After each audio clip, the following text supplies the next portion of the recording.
안녕하세요, 여러분. 오늘 들려드릴 이야기는 정말 충격적이면서도 기가 막힌 반전이 있는 실화예요. 저도 이 일을 겪으면서 세상에 이럴 수가 있나 싶을 정도로 황당하고 분노했다가 결국엔 속이 뚫리는 결말을 맞이했거든요. 저는 남편과 결혼한 지 10년이 되었어요.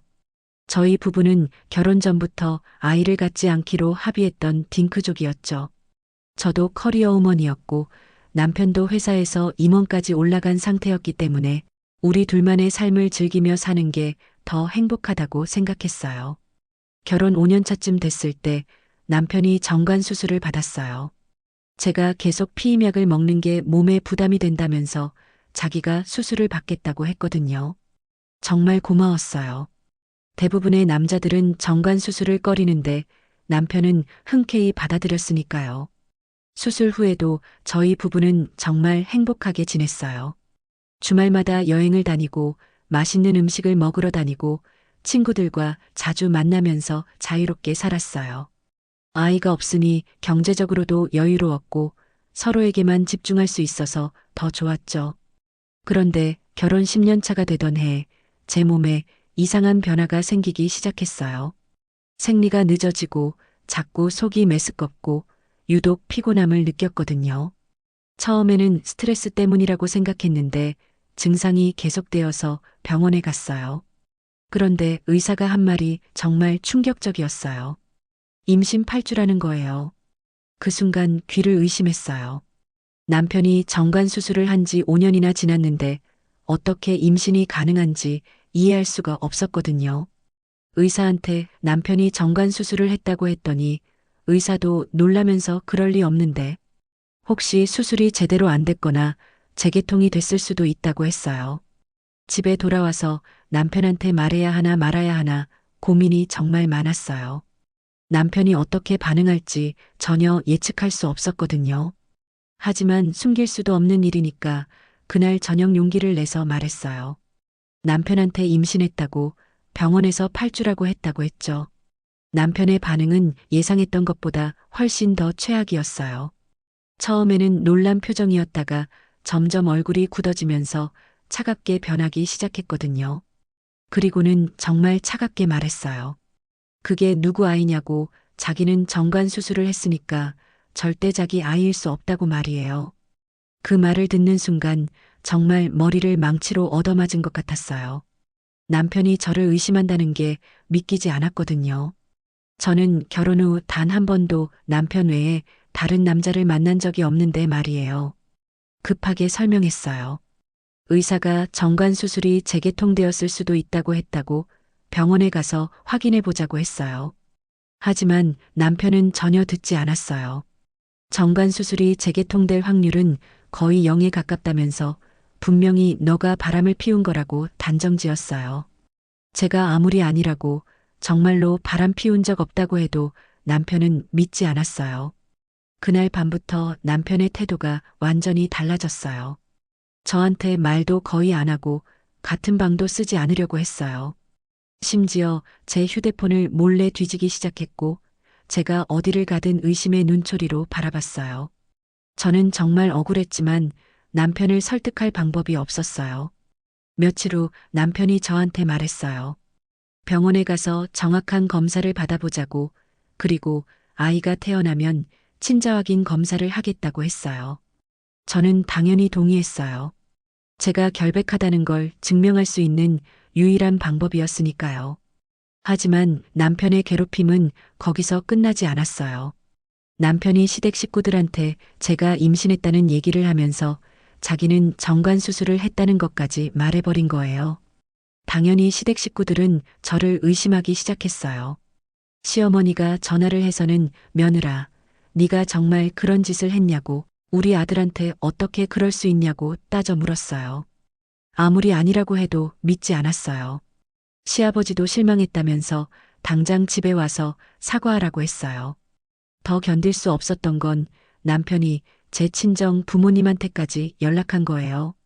친정 부모님한테 딸이 바람을 피웠다고 자기를 배신했다고 말해버린 거예요. 친정 부모님이 전화하셨을 때 어머니가 우시는 소리를 들으면서 정말 가슴이 찢어지는 것 같았어요. 저는 계속 결백하다고 주장했지만 아무도 믿어주지 않았어요. 친구들한테도 소문이 퍼져나가면서 저를 보는 시선이 완전히 달라졌어요. 회사에서도 소문이 돌기 시작했고 동료들이 수군거리는 소리가 들렸어요.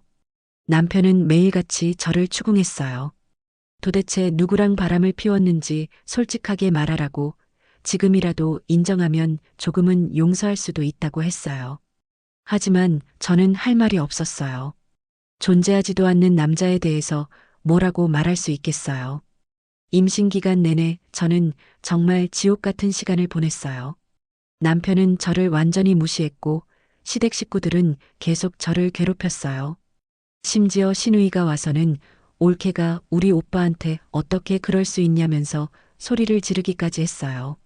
가장 힘들었던 건 주변 사람들의 시선이었어요. 마트에 가도 병원에 가도 어디를 가든 사람들이 수군거리는 게 느껴졌어요. 정관 수술한 남편이 있는데 임신한 여자라는 소문이 동네에 퍼진 거예요. 정말 죽고 싶을 만큼 괴로웠어요. 그래도 저는 버텼어요. 뱃속에 있는 아기도 제가 아니면 반겨주지 않을 것 같았고 더군다나 제가 결백하다는 걸 증명할 수 있는 날이 올 거라고 믿었거든요. 친자 확인 검사만 하면 모든 게 밝혀질 거라고 생각했어요. 그 생각만으로 견딜 수 있었어요. 임신 9개월이 되면서 출산 날짜가 다가왔어요. 남편은 출산 예정일에 맞춰서 친자 확인 검사를 예약해놨어요.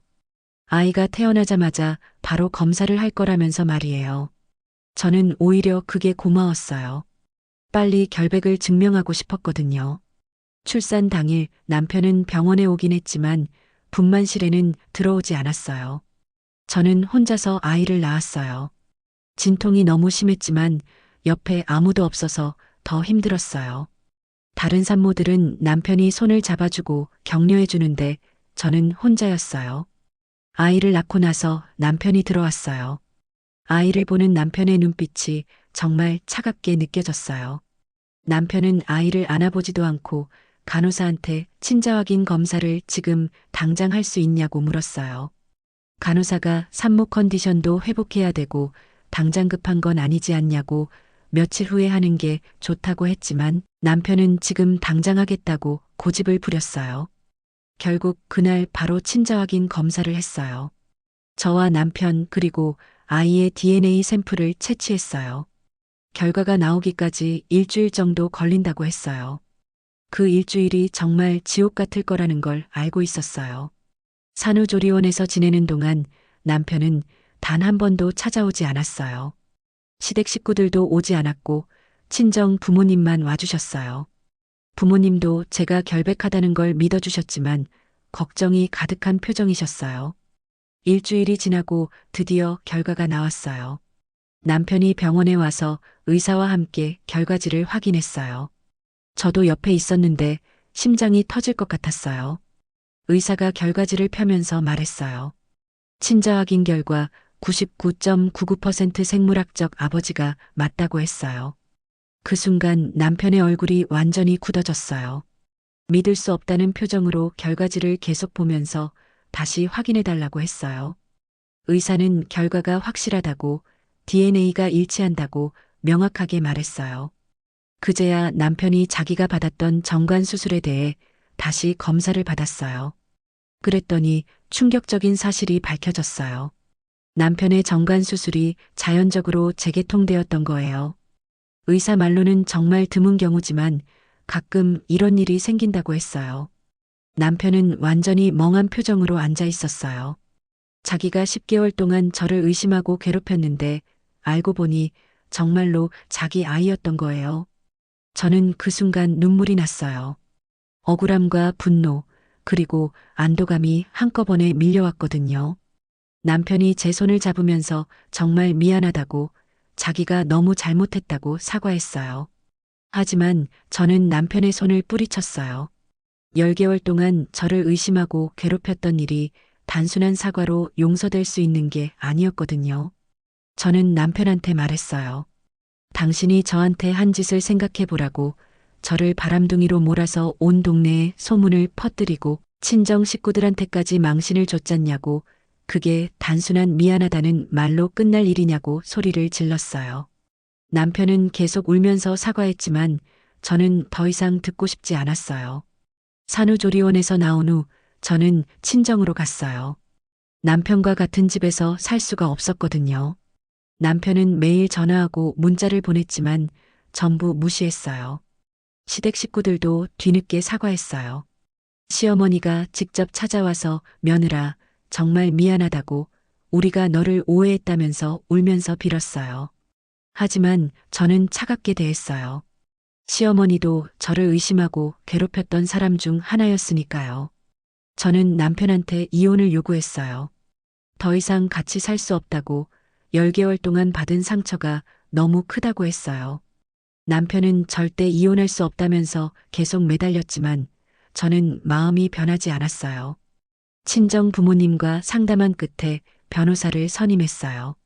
이혼 소송을 준비하면서 남편이 저한테 한 모든 행동들을 증거로 수집했어요. 문자 메시지, 녹음 파일, 주변 사람들의 증언까지 모든 걸 모았어요. 재판이 시작되면서 남편의 행동들이 낱낱이 드러났어요. 판사도 남편의 행동이 너무 심했다면서 혀를 찼어요. 특히 임신 중인 아내를 그렇게 괴롭힌 건 정말 용서할 수 없는 일이라고 했어요. 결국 이혼이 확정되었고 저는 위자료와 양육비를 받게 되었어요. 남편은 끝까지 이혼하고 싶지 않다고 했지만 판사가 이미 부부관계가 회복 불가능한 지경에 이르렀다면서 이혼을 선고했어요. 이혼 후 저는 아이와 함께 새로운 삶을 시작했어요. 처음에는 미혼모처럼 혼자 아이를 키우는 게 걱정됐지만 친정 부모님이 많이 도와주셔서 잘 해나갈 수 있었어요. 아이는 정말 예쁘게 자라고 있어요. 남편은 아이를 보고 싶다고 계속 연락을 해요. 법적으로 면접 교섭권이 있으니까 한 달에 한 번은 만나게 해주고 있어요. 하지만 저는 남편을 볼 때마다 여전히 불편해요. 10개월 동안 받은 상처가 아직도 생생하거든요. 사실상 딩크로 살면서 아이를 평생 갖고 싶어 하지 않았다는 건 거짓말이겠죠. 하지만 남편과 결혼 전에 이미 딩크로 살기로 약속했던 터라 속마음을 내비치기 힘들었어요. 남편이 보낸 문자 중에 사실은 본인도 아기를 갖고 싶었다는 말이 저를 흔들었지만 한번 깨진 신뢰는 다시 회복하기 정말 어려운 것 같아요. 회사에서도 소문이 정리되었어요. 동료들이 오해해서 미안하다고 했지만 저는 이미 그 회사를 그만두기로 결정한 상태였어요. 매일 그 사람들 얼굴을 보면서 일할 자신이 없었거든요. 새로운 회사로 이직해서 다시 시작했어요. 지금은 아이와 함께 평화롭게 살고 있어요. 물론 혼자 아이를 키우는 게 쉽지는 않지만 남편과 함께 사는 것보다는 훨씬 행복해요. 아이를 볼 때마다 이 아이 때문에 그 모든 고통을 견뎠구나 싶어요. 남편은 지금도 가끔 다시 결혼하자고 애원해요. 정말 잘못했으니까 다시 기회를 달라고 하지만 저는 절대 그럴 수 없어요. 신뢰가 깨진 관계는 다시 회복할 수 없다고 생각해요. 특히 그렇게 극단적으로 저를 의심하고 괴롭혔던 사람과는 더더욱 말이에요. 마지막으로 남편한테 하고 싶은 말이 있어요.